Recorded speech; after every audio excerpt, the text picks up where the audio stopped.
नमस्कार. श्री स्वामी समर्थ अवधूत चिंतन श्री गुरुदेव दत्त. तर बघा मार्गशीर्ष अगदीच की 2 दिवसावरती मार्गशीर्षचा पहिला गुरुवार आलेला आहे. हितून पुढे पूर्ण मार्गशीर्ष महिन्यातला जे 4 गुरुवार आलेले आहेत तर ते 4ही गुरुवारी आपल्याला कोणती सेवा करायची आहे जी की अखंड लक्ष्मी प्राप्तीसाठी असणार आहे. आणि खरंच प्रत्येक महिलेने आपल्या घरात ही सेवा आवर्जून केली पाहिजे. तर ही सेवा कोणती आहेत, उपाय कोणते आहेत, तर त्याचबद्दल सर्व काही इन डिटेल माहिती असणार आहे. तर व्हिडिओ नक्की कंटिन्यू करा.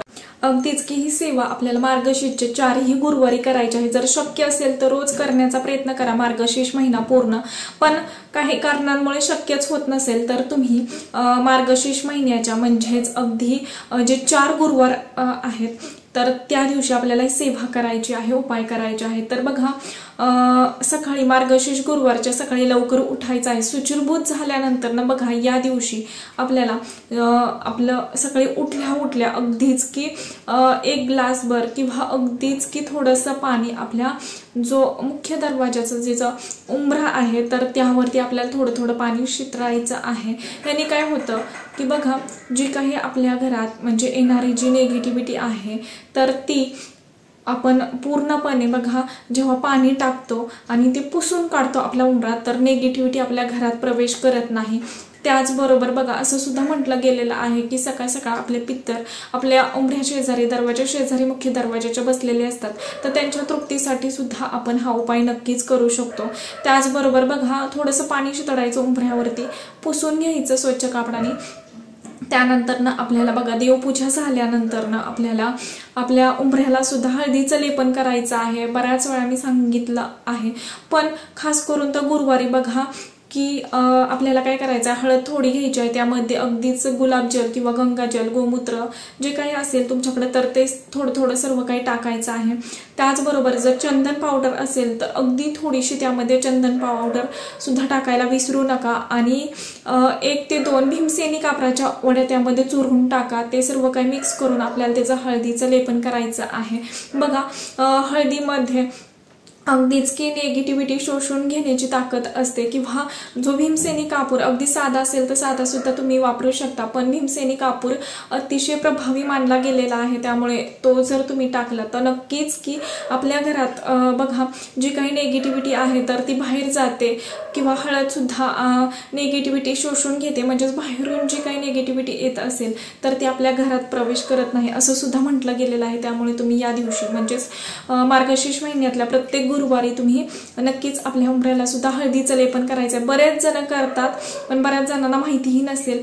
पण आपल्याला प्रत्येक गुरुवारी हळदीचं लेपन सुद्धा ह्या पद्धतीनं करायला विसरू नका. बघा सर्व जर साहित्य तुमच्याकडे अवेलेबल असेल तर नक्कीच करा. नसेल तर तुम्ही अगदीच की गोमूत्र हळद एकत्र करून जरी हळदीचं लेपन केलं तरी सुद्धा काही हरकत नाहीये. कारण हा सुद्धा उपाय तेवढाच महत्वाचा आहे. आणि माता लक्ष्मीला आकर्षित करण्यासाठी सुद्धा आपण हळदीचं लेपन करत असतो. तर हे सुद्धा आपल्याला करायचं आहे. त्यानंतर ना बघा अगदीच की महालक्ष्मीचा आपण मार्गशीर्ष गुरुवार असल्यामुळे पूजा मांडणी करायची आहे. व्रतकथा अगदीच शक्य असेल तर सकाळीच करण्याचा प्रयत्न करा. बघा काही जणांचं असं होतं की खास करून महिला वर्किंग आहेत, सकाळचं उरकत नाही, मग संध्याकाळी ही पूजा मांडणी करतात. पण शक्यतो सकाळी लवकर उठण्याचा प्रयत्न म्हणजे सकाळी लवकर उठून पूजा मांडणी करण्याचा प्रयत्न करा. अगदीच तुम्ही सकाळी पूजा मांडणी केली आणि संध्याकाळी लक्ष्मी येण्याच्या टायमिंगला व्रतकथा वाचून जरी तुम्ही आरती केली तरी सुद्धा काही हरकत नाही. पण काही जर शक्यच नसेल तर ठीक आहे, तुम्ही नक्कीच संध्याकाळी सुद्धा पूजा मांडणी करून व्रतकथा वाचून आरती सुद्धा करायची आहे या दरम्यान. त्याचबरोबर बघा आपल्याला या दिवशी बघा प्रत्येकालाच सर्व सेवा करणं शक्य होत नाही. तर तुम्ही मी आता जी काही सेवा सांगणार आहे त्यातील एक जरी तुम्ही सेवा केली किंवा अगदीच जरी बघ मागच्या सुद्धा व्हिडिओमध्ये लक्ष्मी प्राप्तीच्या ज्या तुम्हाला सेवा सांगितलेल्या आहेत खरंच शक्य असेल तर जास्तीत जास्त करण्याचा प्रयत्न करा. काहींना जर शक्य नसेल तर बघा सकाळी उठल्या अगदीच तुम्ही श्रवण सुद्धा करू शकता. म्हणजेच विष्णू सहस्रनामावली तुम्ही नक्की श्रवण करू शकता. मोबाईलवरती लावून तुम्ही ऐकू शकता.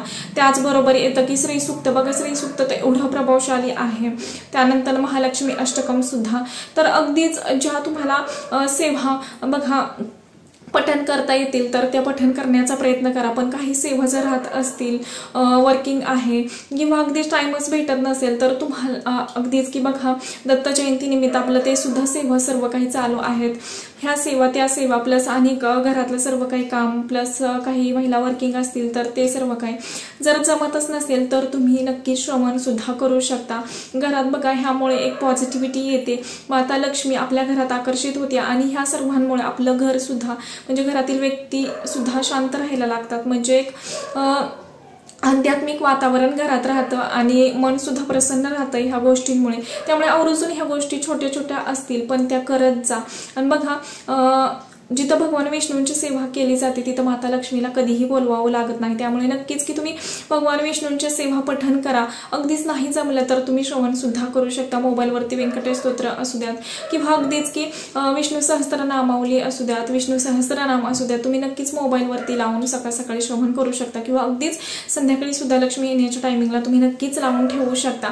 घरात जेवढं बघा पूजापाठ म्हणजे स्तोत्र मंत्र जेवढ्या मोठ्या प्रमाणात आपल्या घरात उच्चारले जातात तर तेवढी घरातील निगेटिव्हिटी तर जातेच, पण घरातील जे गृहदोष असतात तर ते सुद्धा मोठ्या प्रमाणात कमी व्हायला लागतात. त्यामुळे नक्कीच मार्गशीर्ष महिना पवित्र मानला गेलेला आहे. तर तुम्ही नक्कीच भले तुम्हाला पूर्ण महिना सेवा करणं शक्य होत नसेल तर मार्गशीर्षच्या 4ही गुरुवारी तुम्ही नक्कीच ह्या सेवा करू शकता. त्याचबरोबर बघा महालक्ष्मीची मूर्ती असेल तर त्यावरती सुद्धा कुंकुम अर्चन करायला विसरू नका. पूर्ण महिना जरी नाही तुम्हाला शक्य झालं तरी मार्गशीर्षचे जे 4 गुरुवार आहेत तर त्या मार्गशीर्षच्या गुरुवारला तुम्हाला नक्कीच कुंकुमार्चन करायचं आहे. महालक्ष्मीची मूर्ती असेल तर त्यावरती तुम्ही नक्कीच कुंकुमार्चन करू शकता. मग तुम्ही 99 मंत्र ओम ऐं ह्रीं क्लीं चामुंडाय विचे हे म्हणत सुद्धा एक माळ करत सुद्धा कुंकुमार्चन करू शकता किंवा अगदीच की ओम श्री महालक्ष्मी दैव्ये नमो नमः हे मंत्र म्हणत सुद्धा महालक्ष्मीचा नक्कीच कुंकुमार्चन करू शकता. जे जसं तुम्हाला शक्य असेल त्या पद्धतीने पण कुंकुमार्चन करायला विसरू नका. खरंच खूप प्रभावी सेवा आहे ही. आणि आपण ह्या महिन्यामध्ये माता लक्ष्मीची सेवा करत असतो तर नक्कीच की तुम्ही त्या सेवेबरोबर नक्कीच कुंकुमार्चन सुद्धा करायला विसरू नका. श्रीयंत्र असेल तर त्यावरती कुंकुमार्चन करा. गजांत लक्ष्मी असतील तर त्यावरती सुद्धा तुम्ही नक्कीच कुंकुमार्चन करू शकता. जेवढं शक्य असेल बघा, जर तुम्हाला गुरुवारी खरंच टाइम असेल तर नक्की 16 वेळा तरी श्री सूक्त पठण करण्याचा प्रयत्न करा. त्यानंतर बघा 16व्या वेळेस आपल्याला 15 वेळेस आपल्याला श्री सूक्त म्हणायचं असतं आणि शेवटी आपल्याला फलश्रुती म्हणजेच पूर्ण श्री सूक्त म्हणत फलश्रुती म्हणायची असते. फलश्रुती म्हणत असताना आपल्याला हात जोडून बसायचं असतं. फक्त एवढंच की जे 15 वेळेस आपण 16 वेळेस म्हणणार आहोत श्रीसूक्त तर त्याला तुम्ही नक्कीच अगदीच कुंकुमार्चन करत सुद्धा तुम्ही श्रीसूक्त म्हणू शकता. त्याचबरोबर येतं की व्यंकट स्तोत्र सुद्धा खूप प्रभावशाली आहे आणि हा महिना म्हणजे विष्णू महाराजांची सेवा करण्यासाठी सुद्धा तेवढाच प्रभावी आहे, भगवान विष्णूंची सेवा करण्यासाठी. त्यामुळे व्यंकट स्तोत्र हे सुद्धा जास्तीत जास्त पठण करा किंवा श्रवण करण्याचा प्रयत्न करा. त्याचबरोबर येतं की अगदीच शक्य असेल तर सकाळी आणि संध्याकाळी खास करून गुरुवारी तरी आपल्या देवघरात आणि जिथं पूजा मांडणी आपण केलेली आहे तर तिथं आपल्याला एक तरी तुपाचा दिवा लावायचा आहे. त्याचबरोबर अगदीच सकाळी नाही शक्य झालं तरी सुद्धा संध्याकाळी अगदीच की आपल्या देवघरात दिवाबत्ती केल्यानंतर आपल्याला आपल्या प्रवेशद्वाराजवळ अगदीच तुम्ही कोणत्याही म्हणजे बाजूला लावू शकता. उजव्या किंवा डाव्या बाजूला सुद्धा एक तुपाचा दिवा प्रज्वलित करू शकता. फक्त एवढंच की दक्षिणेला तोंड येणार नाही याची आपल्याला काळजी घ्यायची आहे. कोणत्याही दिशेला तुम्ही म्हणजे कोणत्याही बाजूला तुम्ही तुपाचा दिवा प्रज्वलित करू शकता. एक तुळशी जवळ सुद्धा आपल्याला तुपाचा दिवा प्रज्वलित करायचा आहे. याने माता लक्ष्मी आकर्षित होते आपल्या घराकडे. त्याचबरोबर बघा पूर्ण अगदीच की प्रत्येकाच्या घरात काही ना काही वाद होतच असतात, पण मार्गशीर्षच्या 4ही गुरुवारी अख्खा दिवसभर तुम्हाला सात्विक राहायचं आहे, सात्विक बोलायचं आहे. त्याचबरोबर बघा कोणाचीही निंदा नालस्ती करायची नाहीये किंवा अगदीच घरात वादविवाद होतील ह्याची सुद्धा काळजी घ्यायची आहे. एवढी प्रभावी सेवा करतोय तर त्याचबरोबर घरातलं वातावरण सुद्धा आनंदी असणं, त्याचबरोबर शांतता असणं तेवढंच गरजेचं आहे. तर शक्य असेल तर विष्णू गायत्री मंत्र अगदीच 2 ते 3 मिनिटं लागतील म्हणण्यासाठी 16 वेळेस विष्णू गायत्री मंत्र सुद्धा तुम्ही म्हणू शकता. लक्ष्मी गायत्री मंत्र सुद्धा तुम्ही 16 वेळा म्हणू शकता आणि कुबेर मंत्र तो 16 किंवा 24 वेळा तो सुद्धा तुम्ही म्हणायचा आहे. आणि त्याचबरोबर येतं की बघा स्वामी महाराजांची सेवा तर आपली चालूच आहे. ज्यांची नसेल त्यांनी एक तरी माळ श्री स्वामी समर्थ महाराजांची नक्की करा. खरंच, कारण आपल्यावरती महाराजांचा आशीर्वाद असणं सुद्धा तेवढंच गरजेचं आहे. तुम्हाला नक्की समजलं असेल की गुरुवारच्या कोणकोणत्या सेवा करायच्या आहेत. मार्गशीर्षचे जे गुरुवार असतात तर त्याला असं म्हटलं जातं की गोड पदार्थ सर्व काही खाऊनच हे व्रत केलं जातं.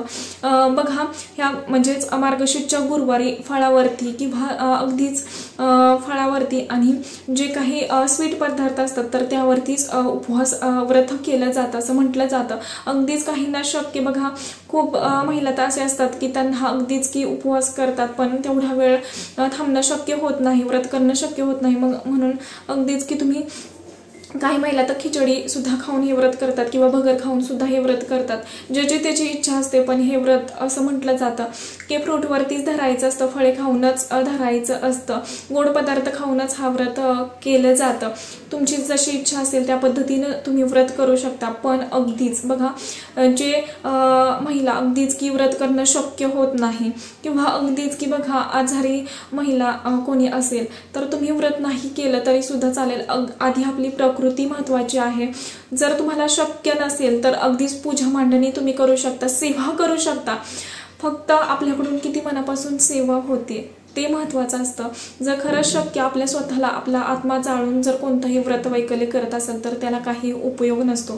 त्यामुळे ज्यांना खरंच की शक्य होत नाही व्रत करणं, पण तुम्ही जर सेवा केली किंवा पूजा मांडणी केली, मनापासून सर्व काही श्रद्धेने केलं तरी सुद्धा तुमच्या घरावरती माता लक्ष्मीचा अखंड वास राहतो.